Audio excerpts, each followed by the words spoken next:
HanselMinutes.com, it's Hansel Minutes, a weekly discussion with web developer and technologist Scott Hanselman, hosted by Carl Franklin. This is Lawrence Ryan, announcing show number 69, recorded live Thursday, June 21st, 2007. Support for Hansel Minutes is provided by Telerik RID Controls, the most comprehensive suite of components for Windows Forms and ASP.NET web applications. Online at www.telerik.com. And by .NET Developers Journal, the world's leading .NET developer magazine.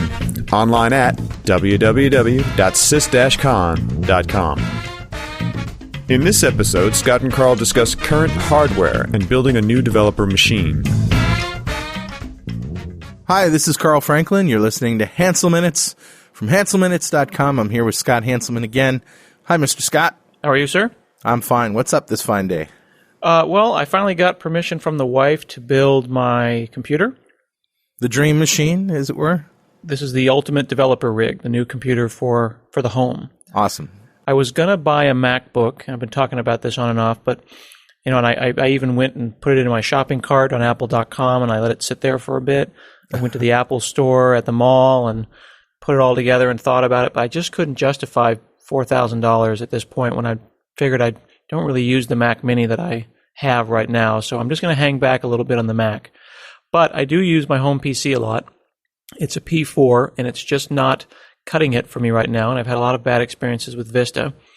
And I just felt that I needed to get this machine fresh. This is one of those computers that I think we all have had at one point or another where we build it ourselves, we went down to Fry's, and then we continue to kind of make it a Franken computer, adding a part here and there, and a couple $100 at a time, trying to keep it alive. But it's just not happening for me. So I wanted to put together my own machine, but I realized that since, I haven't been really good at building hardware since the Pentium 3, Pentium 4 days, and all this new Core 2 Duo stuff was a little out of my expertise. So I called Jeff Atwood from Coding Horror. That's what happens when you have an IT department at your disposal. It's funny how that works. But I really wanted to make a great machine, and then I realized that as I looked around on the net, there's so many people building ultimate gamer rigs. Right. I'm just not interested in an ultimate gamer rig. I wanted an ultimate developer rig. Just like if you built a machine, you'd want it to be a really good video and audio editing rig. Yeah, well, it's funny. I thought about this when you told me about today's topic, and, a developer rig doesn't really need to be the mondo gigando powerful thing in terms of processor speed. More RAM is good, of course, but I don't think it has to be up there with machines that are going to do video processing per se, or real-time rendering or anything like that. Just because a compiler is pretty darn fast, even on a slow machine by today's standards. Well, and one of the other things that I wanted to be able to deal with from a developer perspective is things like parallel builds. Like an Orcus MS Build allows you to tell it how many processes you want it to spin up to do parallel builds. So that's the kind of thing where putting together a quad core system might be a real benefit. Now that you mention it, Scott, I think that maybe the power would be good if you're going to be running virtual PCs or VMware sessions, which many developers do, or even virtual server to do testing against server configurations. So in that sense, yes, you probably do want more power. Yeah, I wanted to find a balance between the money, price performance ratio. I said, well, maybe I'll just go nuts. I'll spend $4,000, $5,000, make it a business expense, and buy the ultimate computer. But it seemed to me, and I talked with Jeff Atwood, my friend from CodingHorror.com, that there is really a sweet spot around anywhere between $1,600 and $2,000 where you can put together quite a machine. Yeah. And if you go and spend double that or triple that, you really don't get twice the machine or three times the machine. You get some amazing stuff, but the difference between a $200 processor and a $500 processor and a $900 processor, it's really all just kind of artificial. It's prices are always dropping. Anything you buy now, of course, is going to be obsolete in a few years. Yeah. But we wanted to find that balance. So I've always found the sweet spot pretty easy to identify by going to newegg.com and looking in each category, processors and whatever, and then sort by most popular. Yep, and they're really smart over there. Yeah, it's not just the best rated, because sometimes the best rated will also be the most expensive, but the most popular tells you where the sweet spot is for any given component. And Newegg is where I ended up buying this stuff. The list that I purchased, the list of products I purchased was at shrinkster.com/Q50. And there's a lot of really interesting discussion going up on the blog right now because a lot of folks have found places where I could have potentially squeezed a couple $100 here and there, saved some money. Everyone's got opinions about motherboard brands, of course, and everyone's got opinions about hard drives. And, of course, the longer that post stays there, the more comments you're going to get because of the prices will be changing. Right. But here's basically what we tried to put together, thinking again about the developer. So I've got a steel ATX mid-tower case from Antec. Nice. I could have gone bigger and heavier. There's a guy who does custom cases, and there's also cases that you can get where the entire case is a giant heatsink, big aluminum Zalman thing. Exactly. Yeah. But this particular one was a balance. It's a little spendy for a case. It's $150, but it's a gunmetal black, real dark case. It'll fit in with the way I like things. And it's a mid-tower, so it's big enough that we'll be able to put some sound damping. By the way, I use these cases myself, and I love them. You do? Yeah. So this is the Antec P182 that we got. Yeah. I don't know a lot about motherboards anymore. I was an Asus guy for a while. I'd used A-Bit. And while I've gotten a lot of negative flack for the choice we made, which was an MSI motherboard, Jeff, in his experience, has found that it's actually a pretty decent motherboard. It's got the NVIDIA Enforce chipset on it. It's an LGA 775 Intel motherboard. It's a pretty decent motherboard. It's got all the things you would expect as far as lots of USB ports. It's got gigabit LAN built into it. It's got really nice cooling. The chipset is set up with aluminum pipes and some really nice Northbridge passive cooling. Jeff really likes to focus on how is this thing going to be as quiet as possible and as powerful as possible. My current system is a real loud system. It is really obnoxious. It sounds like a jet plane. I don't really see anything wrong with this. I would want to make sure that the chipsets for the NVIDIA Northbridge and Southbridge exist for Vista before I bought that. But you can see that the total, there's 195 reviews and 77% of them are positive. So I would say that's pretty good. That's telling. It's interesting how in the kinds of purchasing decisions that folks make, whether it be here or on Amazon, that you can really count on the reviews. There's a balance that gets found when you get a lot of reviews, more than a few dozen. Yeah. You can get a real good sense about the real world experiences that folks have. Yeah, and the thing to do isn't to read the positive reviews, read the negative ones. See what the negative reviewers say about them. Sometimes they're just mad because, they took them 3 weeks to get it out the door or something like that. But sometimes people have legitimate problems. Yeah, and one of the things that's also worth watching out for is whether or not you get a sense that this particular motherboard manufacturer is focused on having the BIOS updated a lot, getting the firmware updated. They may have problems initially, but if they can deal with them or offer you other benefits through a constantly or often updated firmware, particularly for the overclocker, this is a real valuable thing to watch out for. Cool. So I'm not unhappy with this motherboard, but this is certainly something I could swap out at some point. I do like also that this one has an external SATA or SATA connector. So I've got options for my external hard drives. I've got a lot of external hard drives in the stuff that I do. I run a lot of VMs on external hard drives. Right. While this has a FireWire port and all the requisite USB ports, having an external SATA connector is a nice benefit, I think, as more and more drives switch over to SATA, which as a bandwidth gets you something like 3 gigabits a second. Now, are you actually running this machine now, or are you just I'm not. ready to order it? So what we did is we ordered it, and I've shipped it down to Jeff in California, and I'm going down to San Francisco on Friday, and I'm going to meet up with him at his office, and we'll build it. So we'll have to have a follow-up show, of course, and you can tell us what. Yeah, you'd hopefully like and we'll what you get didn't like. Jeff on the show with us, and he can explain, because this is not just a matter of putting it together. Certainly, folks that listen to this podcast are the kinds of folks who could put together a machine. Right. It's not just the pouring it into a container, but the follow-up show we'll talk about what are the kinds of things we can do to make it silent. Cool. There's a lot of people out there that are focused on making silent PCs. There's a great website at shrinkster.com/Q52. It's Silent PC Review. SilentPCReview.com. That has a lot of focus on what can you do to find that balance between performance and being silent. For example, I'm going with a Western Digital Raptor drive for my main system drive. Very nice. This is a 10,000 RPM drive. And it spins real loud. But there's techniques you can do to dampen that kind of sound that a drive like that makes. For example, suspending it inside of a container that has basically suspending it in air via rubber bands. Yeah. There's sound damping and vibration damping kind of equipment that you can plug into it. You could do what I do is you could just put it in a closet. Yeah, it's funny. I used to do that once. I took a box and I just shoved it in the closet. The problem was it made the closet really hot, and that particular box would overheat a lot. Right. Because I did a poor job of doing the cooling. Right. Now, a lot of people have been going back and forth on whether a developer machine really needs RAID, RAID specifically for mirroring.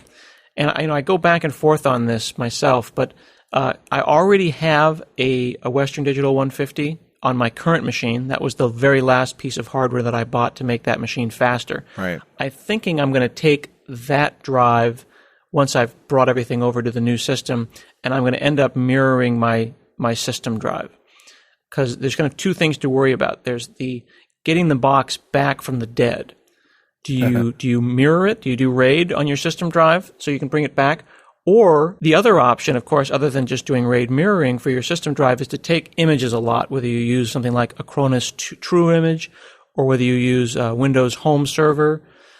What is going to happen as a developer when your machine dies, whether your C drive blows up or whether your data drive blows up? So there's kind of two different things to deal with there. I do both. I like RAID, but I also take images all the time. Speaking of RAID and drives, you should head on over to shrinkster.com/O4X and check out the STEC Zeus solid state drive, which is no moving parts. It's a flash drive that's up to 256 gigs. That'd be pretty expensive. Pretty expensive. I think I remember Richard Campbell telling me that they are hoping to get the price down to $2 a gigabyte by 2010 or something like that. And that'll happen by 2009 or 2000, end of next year. Right. But it's over 200 times faster than a 15,000 RPM enterprise hard disk drive. But, that's what happens when you don't have any magnetic media. It's interesting that they're making hard drives faster and faster. They're upping the MTBF, the mean time before failure. Yeah. Some drives have double the MTBF of another drive. A number of people in the comments said that I should get a little bit higher RPM drive rather than the Raptor. Get the MacStore Atlas, which is now at 15,000 RPM. I didn't know that. There's also a They had Seagate one. Cheetah, which will do 15,000 RPM. So for really heavy I/O, these particular drives are pretty hardcore. They can do basically 300-400 megabytes a second theoretically. They Wow. also include a lot of cache, 16 meg cache on the drive itself, with only a 3.1 millisecond seek time. Wow. But here's where the balance happens, right? A drive like that's going to cost you, $500, $600. Right. Like, for example, if you were going to go and get an Atlas, it might cost you $500. You want to do RAID, then you're looking at more than the cost of the entire system being spent just on that. So would you really get 50% more speed? I don't know.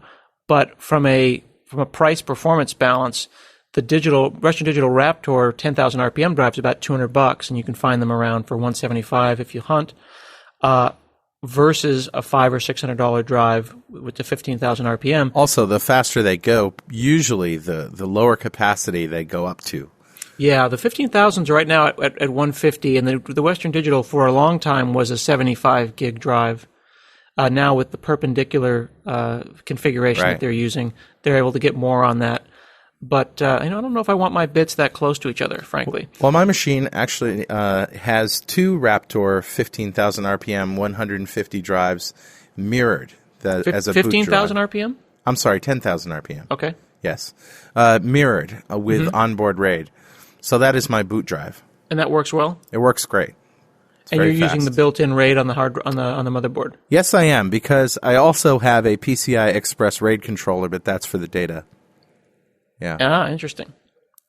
Now, for me, on this particular instance, I'm just going to have a data drive that'll be a kind of a standard Seagate Barracuda. It's only $100. It'll be a 500 gig drive, and that'll just be, D for data. Right. I've got a lot of external drives, and I used to hoard, video. I would have my media center recording video, and I use my computer as a DVR. Right. I'm doing that less and less, and I'm realizing that with things like Blockbuster.com and Netflix, the movies that I want to watch can be gotten quickly. Yeah. There's no reason for me to hoard all this stuff. So while I used to have, a terabyte and a half of this kind of stuff, all my DVDs ripped onto the machine, it seems, for me at least personally, the psychic weight of having to worry about whether that data is backed up or safe didn't become worth the benefit. So I'm finding less and less that I need that kind of storage. And now I'm just focusing on having images of all the machines in my house backed up. Right. It's more important to me to be able to get my wife's laptop back from the dead Yeah. than it is for me to hoard video of DVDs that I already have. Right. So let's talk about the processor that you chose here. Now, this was an interesting one because this is where I was not very educated about this. But I wanted to find a processor that wasn't going to be kind of like the whatever Intel's selling for $1,000 processor. Right. But I didn't want to just get a standard Core 2 Duo. I wanted something a little bit more. And Jeff suggested the Core 2 Quad Q6600. Quad meaning it has 4 dies? Yeah, it's a quad core Holy crap. processor. Now, when I bought it, it was 531. It's already down to 498. And one of the tipsters in my blog post here said that the price of that quad Q6600 is going down to $266 on July 22nd. Oh my goodness. So I jumped the gun, and it cost me $250. But the general impression is that this is the processor to have. They're cutting it in half again on July 22nd, and you'll be able to now, if you wanted to, then you would get the Core 2 Extreme. So that would be the E6700. I never understood the difference between the regular Intel chips and the Extreme chips. Do you know the difference? I don't. Hopefully Price, someone will send us a note. We'll get a flood of mail explaining what the difference is. I really don't like the way that they do these. I don't know anymore. It doesn't make any sense. Yeah. I mean, maybe I'm an old school, but once I figured out 46SX versus 46DX, I figured that all was right with the world. Right. But now it's like the Core 2 Quad Q6600 versus the Core 2 Quad E6700. It's very confusing. Now, some people argue that the 4 cores aren't really necessary. But, if you've ever seen me on a machine, and I know you have, I tend to have a lot of things going simultaneously. I switch around a lot. Sure. I'm very likely to fire a process off in the background and then go and do something else. I also sometimes do some kind of personal processor farming where I'll actually pin a process down to a processor. Yep. And then again, with Orcus having this notion of a parallel build, you can get 25, 30% more performance by running off multiple instances of MS Build for real large builds. So for me, that was definitely a valuable thing. Well, I did spend too much money because I didn't wait till July to buy it. The word on the street is that that's the processor to have. And according to Jeff, that, along with the MSI motherboard, makes for a very overclocking friendly system.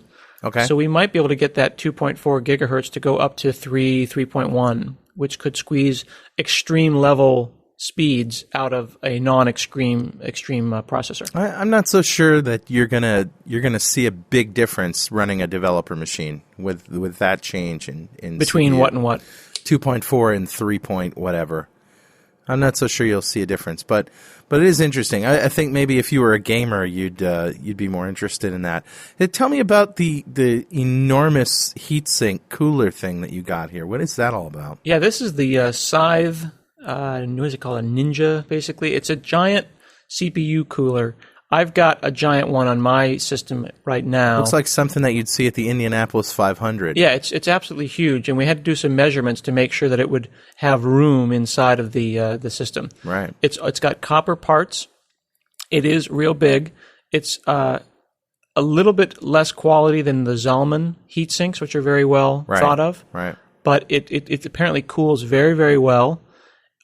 It's huge, but it doesn't really matter that it's huge because once it's mounted in there, if it's mounted correctly, it doesn't put too much lateral pressure on the processor. One of the problems with some of these giant CPU coolers is that they don't really clip well to the motherboard. They can torque the motherboard and also put a lot of lateral pressure on the you got to be very careful when putting them in.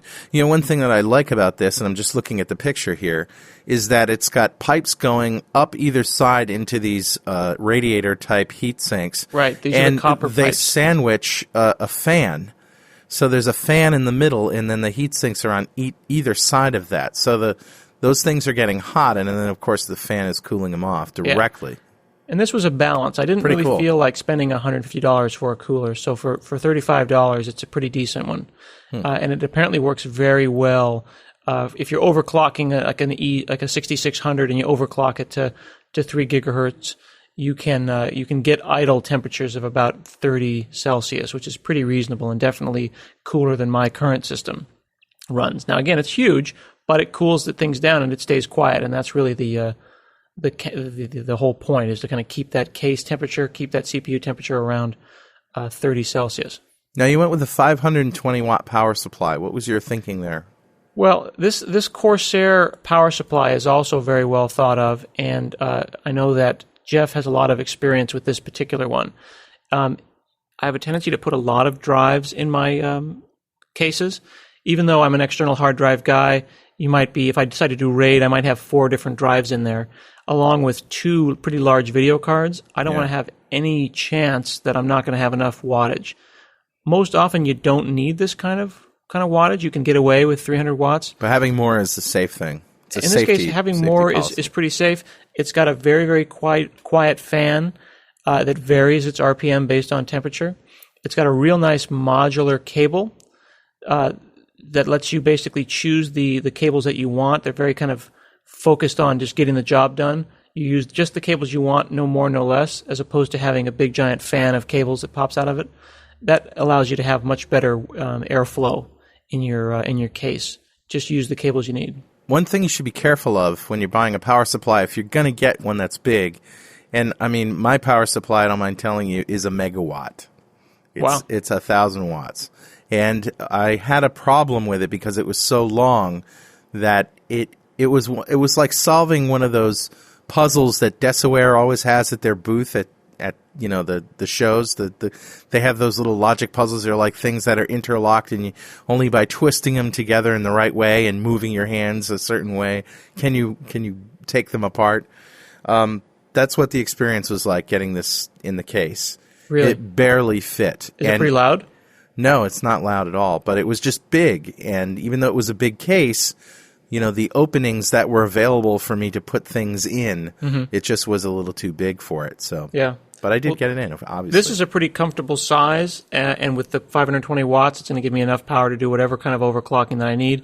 Yeah. And it's also very well thought of as a very quiet power supply. And even though it's twice as much as your average off-the-street power supply, I don't think that a power supply is a place you want to really I agree. Skimp. No, yeah, you don't want to take a chance. You've mentioned overclocking now 3 or 4 times, and I'm curious as to why you think you're going to be needing to overclock. I don't think I'm needing to overclock, but I don't want to spend $1,000 on a processor to get the kind of performance that I need, and I feel like conservative overclocking and still getting a great deal of stability is just free speed. Even if you're only getting 15-20% more speed out of it, if you can get the thing rock solid, if you can run something like a Prime 95 or one of those benchmarks and run the thing really, really hot for 2-3 days and have it not blue screen on you, have no trouble at all, have no stability issues, then why wouldn't you want to? Well, I don't know. I just I don't know, something about that just strikes me as a little bit odd that for a developer machine, do you really need to take the risk? And that's what you're really doing. The manufacturer has set the speed, saying this is a safe speed for this processor. When you overclock, you're just sort of tempting fate, I think. So I don't know. I understand your point of view. From my point of view, it was about the fastest developer rig that I could get for this price performance ratio, and for me, a very conservative overclock gave me the performance I wanted without increasing the price. Right. I would just recommend you try it without overclocking first, and see if it's acceptable. I'll do benchmarks both ways. I actually absolutely, and then of course when doing overclocking, you want to make sure not only is the processor well known for overclocking well, is the motherboard friendly to the overclocker? Does the power supply provide the right amount of voltage to be able to do that? Right. And do you have memory that will appreciate that kind of overclocking? Some memory is not overclocking friendly. Also, some memory requires a little bit more voltage than the average motherboard wants to give it. So we have to think about those kind of things when making these decisions. Yep. And then we just ended it up with some Kingston RAM. I'm going to get 4 gigs just in case I want to run 64-bit. Just going to get 4 1 gig sticks, very inexpensive, only $200. Well, that's interesting. It looks like good RAM, and the reviews are pretty good. So, yeah, everyone's got opinions about these kind of things. You don't want to skimp, but at the same time, you don't want to spend double if you don't have to. So, fortunately, with building a system out of components like this, worst case scenario just means that I'll have to find another component. Of course, the option would have been to go with a Dell otherwise. But I like the benefit that this kind of modular design gives me. If this RAM doesn't work out, I'll get something else. Right. You live and you learn. All right, Scott, let's save the best for last, your video card. I see it's a PCI Express 16, which right there tells you this is a serious video card. Anybody who's getting a new video card these days should be looking at PCI Express 16. Yeah. Yeah.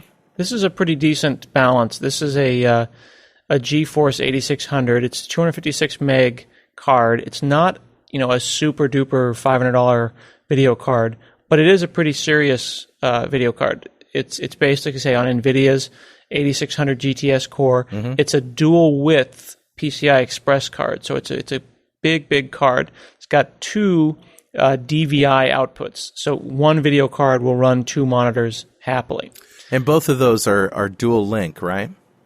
Right. The DVIs are dual link. Yes. Yes. Sorry, I was thinking you were referring to SLI because we're getting 2 of these cards. They're about $150 each. Right. And a lot of folks assumed when we put 2 cards in the spec that we were talking about running the SLI. Right. That would give you some pretty serious performance for a pretty decent price. But for us, it was about running 4 monitors. Right. Not about linking them. Or you could actually run 2 30-inch monitors, like the Dell or Apple 30-inch monitors, which are right now, I think, some of the biggest monitors you can get. Yeah. Pretty cool if you want to do that. So how many monitors do you plan to run with this thing? Well, right now at home I've got 2, but I'm considering getting 2 more 22-inch flat screens and putting them on the right and left-hand side, respectively, and kind of bracketing my current dual monitor system. It's interesting. I have a single Dell 30-inch display, and I find that I don't miss having 2 monitors. Having that little bump in the middle and having to physically move my head a lot. But with 2560 by 1600 resolution, you can pretty much get a lot of stuff in there. But I can't say that I wouldn't like to have another one. It really is a kind of a religious argument. A lot of people think, why not have just a giant 30-inch? When I was visiting some guys up in Seattle, they had one giant 30-inch widescreen Dell, and they had 2 22s turned on their side so that their width was the same height as the 30-inch. Yeah. And they would have them left and right. So they had a total of 3 monitors. That's what Richard Campbell has. That's really? His setup. It just seems like a really nice balance. Yep. The other thing I like about this particular card, this is from MSI, is it's already overclocked. They've got a big a cooler attached to the thing. Yeah. And there's ways to make the fan silent, because a video card fan has a tendency to make these things really, really loud. What you can do is you can there's tips actually in the reviews of this particular card up on Newegg, where you can kind of fool around with the way that the fan plugs into the card, and you can get the fan running slower, so it'll run silently, or darn near silent. Yep. So it not only overclocks nicely, but it's got a pretty decent cooler of its own that they've added on to the reference design. So it seemed like a good balance. I'm not someone who's going to spend the amount of money I spent on my Xbox on a single video card. But when I play the occasional game, I'd like it to work. But additionally, if I'm going to have all the eye candy of Vista, I don't want to have to think about. I agree. Gosh, why isn't Aero fast enough? If I minimize a window, well, damn it, I want that window to go boom. Right. And just minimize. Want it to work. Yeah. Right now, my ATI Radeon is just really struggling with Aero, and I pretty much had it with ATI at this point. Well, Scott, it's been a great show. I mean, we don't usually talk about hardware like this, but I find it cool to just take a look and see what the state of the art is. So, thanks for that, and we'll have to catch up later after you get it and have been running it for a few weeks, and let us know how it works. Yeah, I would really encourage listeners to send in their opinions, because I don't claim in any way to be an expert on this kind of stuff. I'm just a guy who reads a lot. I trust Jeff. We've gone back and forth in the assembling of this machine. He cares about the overclocking and getting it right with a level of passion and detail that I don't necessarily share. I wanted to find a machine that wasn't just a stock Dell, that had some future proofing to it. That was a good balance. I think I put together a pretty decent machine. Yeah, but I know that a lot of our listeners are putting together their own machines, so I'm really interested in what they've come up with to squeeze that last little bit of speed out of a developer machine. Awesome. And with that, we'll see you next week on Hansel Minutes.